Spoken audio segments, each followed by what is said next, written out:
Japan is not just another country with bonds. Japan is the world's largest creditor nation, sitting on more than 3.5 trillion in foreign assets, including roughly 1.1 trillion in US Treasuries. And when Japan's bond market breaks, the shock does not stay in Tokyo. It pulls cash out of New York and London like a vacuum hose. As I'm recording this, it's January 26th, 2026. And the Japanese government bond market, the $7.3 trillion bedrock that quietly props up global finance, just hit a 27-year stress point.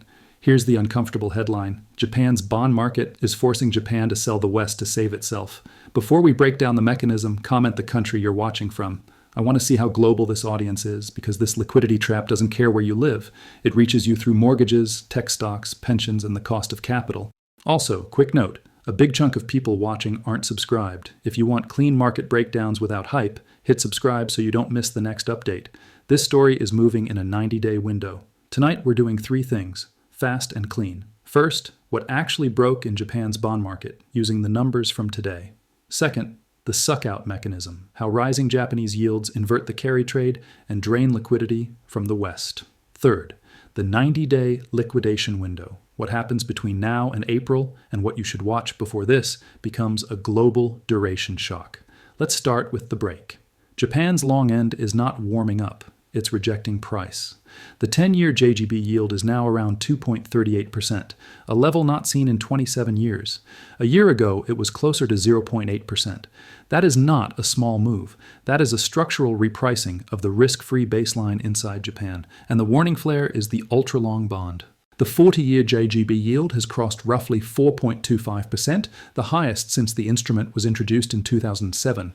When the 40-year goes vertical, it's telling you the market is questioning the long-term stability of the funding path. Now, what triggered the spark? A large fiscal package, about Y-con 21.3 trillion, roughly 135 billion, was announced without a matching funding plan, while the country entered a near-term election window on February 8th. Markets don't vote. They price. And they priced it as uncertainty. Call it a trust-style rejection if you want a shorthand. A bond market moment where investors demand a higher yield immediately, not later, to hold duration risk. But here's the key. The crisis is no longer just rates up. The crisis is balance sheets. Because Japan's financial system is loaded with domestic bonds. Japanese banks and insurers hold huge piles of JGBs as safe assets. When yields rise sharply, the market value of those bonds falls. That creates paper losses. And today, analysts are warning that major institutions are staring at $60 billion plus in mark-to-market losses on domestic bond holdings. So what do they do to patch the hole? They do not magically create cash. They sell what is liquid. They sell what has gains.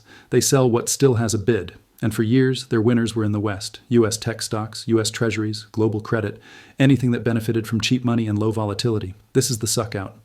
B-roll animation. Tokyo vacuum, pulling dollars from NYC stock ticker and U.S. Treasury auction tape. Think of global liquidity like water in connected tanks. Japan is one tank. The U.S. and Europe are other tanks.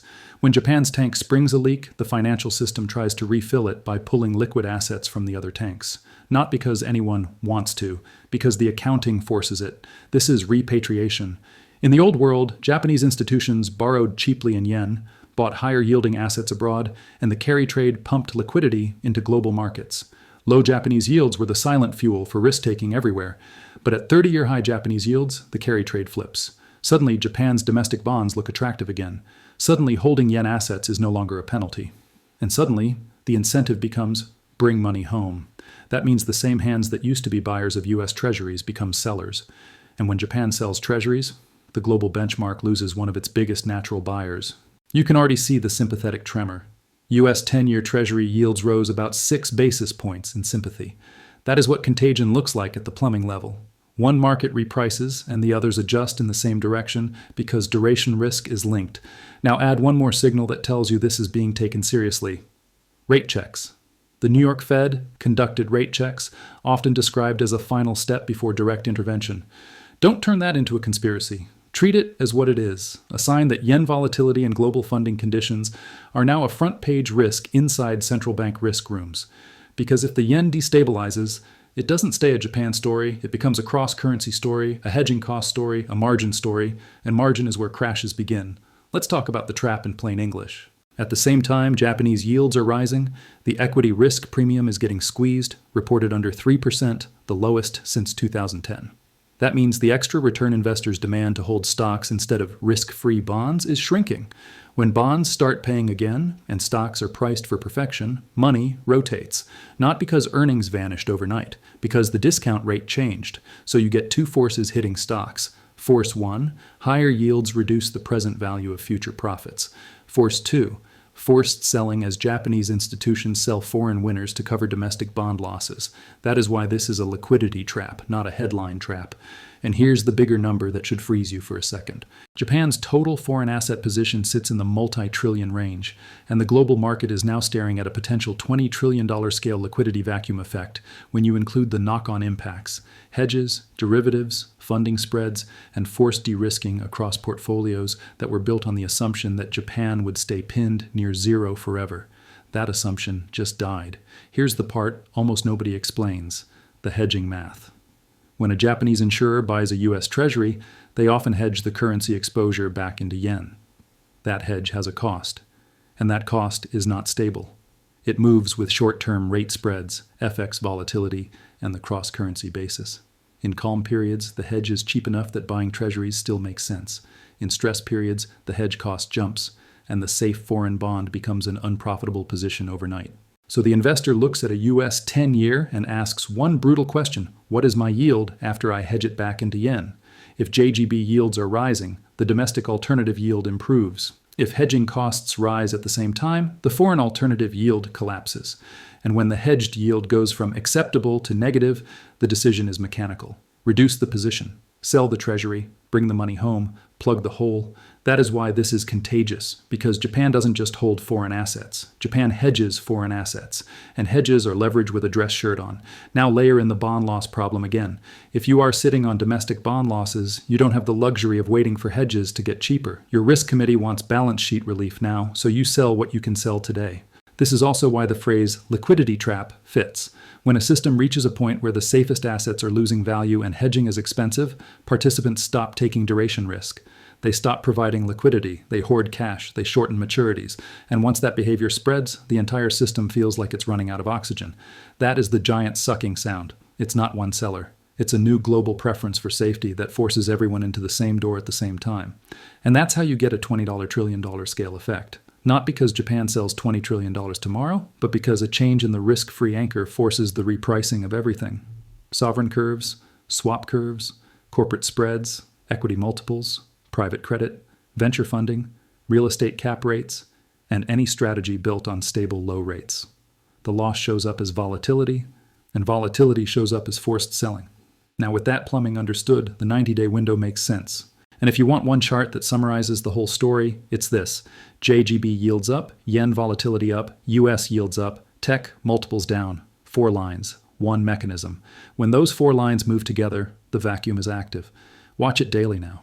So what do you do with this information if you're not a bond trader? You don't need to predict the exact top or bottom. You need to respect the regime change. 1. Treat leverage like it's radioactive. In a duration shock, leverage doesn't amplify returns. It amplifies margin calls. 2. Know what you own. If an asset's value depends on rates falling again soon, it is a long-duration bet whether you admit it or not. 3. Watch liquidity, not vibes. When bid-ask spreads widen, when auctions look sloppy, when safe assets gap, that's the warning. 4. Build optionality. The best thing in a liquidity event is the ability to wait, not the ability to argue. 5. Stay humble. Liquidity traps don't feel scary at first. They feel like a strange, stubborn pressure that keeps returning. Keep those 5 rules in your pocket as we move through this window. Now we get to the 90-day window. Analysts are highlighting roughly a 90-day liquidation window from today's rate checks through the post-election budget finalization period in April.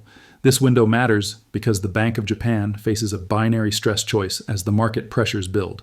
Option 1, print to cap yields and stabilize the bond market. Option 2, allow yields to rise and let the market clear. I am not telling you what they will do. I'm telling you what each option means mechanically. If they cap yields with new money, the yen typically weakens, hedging costs change, and global flows react. Currency volatility becomes the transmitter. If they allow yields to rise, you get a duration shock. That means bond prices fall, and leveraged portfolios worldwide, built on long-duration assets, are forced to cut risk. Liquidity becomes the transmitter. Either way, volatility rises. And when volatility rises, fragile structures break. That's why I keep calling this a liquidity trap, because the system is being asked to choose between two painful stabilizers, and both pathways pull stress into global markets.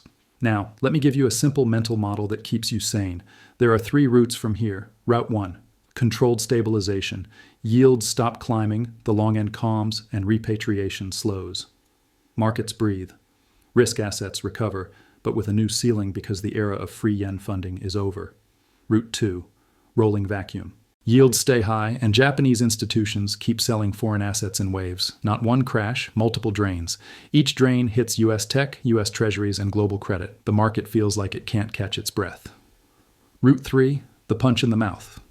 A sudden funding event, margin calls, hedging spikes, a failed auction, or a disorderly move in the yen forces rapid liquidation across portfolios. That's when correlations go to 1 and good assets get sold to raise cash. Your job is not to predict perfectly. Your job is to build a plan that survives all 3 routes. So what should you watch in the next 90 days? Watch the 10-year JGB yield. If it keeps climbing, the pressure stays on.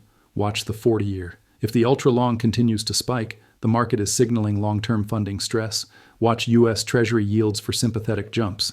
If Japan sells, the U.S. market loses a buyer. Watch the equity risk premium. If it stays squeezed, stocks remain vulnerable. Watch the yen. Fast moves in FX are the fuse because hedges amplify pain. Watch for more rate checks and liquidity operations. Those are the smoke alarms in the plumbing room. Now let's bring this home to the Western audience because this is not abstract. When global yields rise, borrowing costs rise, mortgages reprice, corporate debt refinances at higher rates, buybacks slow, real estate cools, venture capital tightens, and the highest duration assets, the ones priced far out into the future, become the most sensitive. That's why this story shows up first in tech. When the discount rate rises, the market starts paying less for distant earnings. And if the marginal seller is a forced seller, the drop can look irrational, but it's not irrational. It's mechanical. Here's the clean takeaway. Japan is not just Japan. Japan is a pillar of global funding, and that pillar is wobbling at the exact moment the world is addicted to leverage. So don't focus on the headline, yields hit 27-year highs, like it's trivia. Focus on the chain reaction. JGB yields spike, domestic bond losses widen, institutions sell foreign winners, liquidity drains from Western markets, U.S. yields rise, risk assets reprice, volatility forces more selling. That is the vacuum, and we are still early in the window. Now, one more thing that matters. In every liquidity event, the crowd looks for a villain and misses the mechanism. Don't do that. Don't waste your time on blame. Watch the pipes, because pipes decide price. If you want to stay ahead of this, keep your plan simple. Don't over-leverage. Don't assume yesterday's low volatility regime will return on schedule. Don't build a portfolio that only works if rates go down forever. And don't confuse a quiet week with a solved problem. Liquidity traps build slowly and then snap loudly. I'll end with a cliffhanger you should carry into the next update. The next shock won't arrive as a dramatic headline. It will arrive as a single chart move, JGBs, the yen, or US yields, that forces someone big to sell something they didn't want to sell. When that happens, you'll hear it as a giant sucking sound. Drop your country in the comments. Tell me if you want a follow-up showing the 3 most vulnerable asset types in a duration shock, and I'll see you in the next one. This content is for educational purposes only and reflects opinion, not financial advice. Always do your own research and consider your situation before making decisions.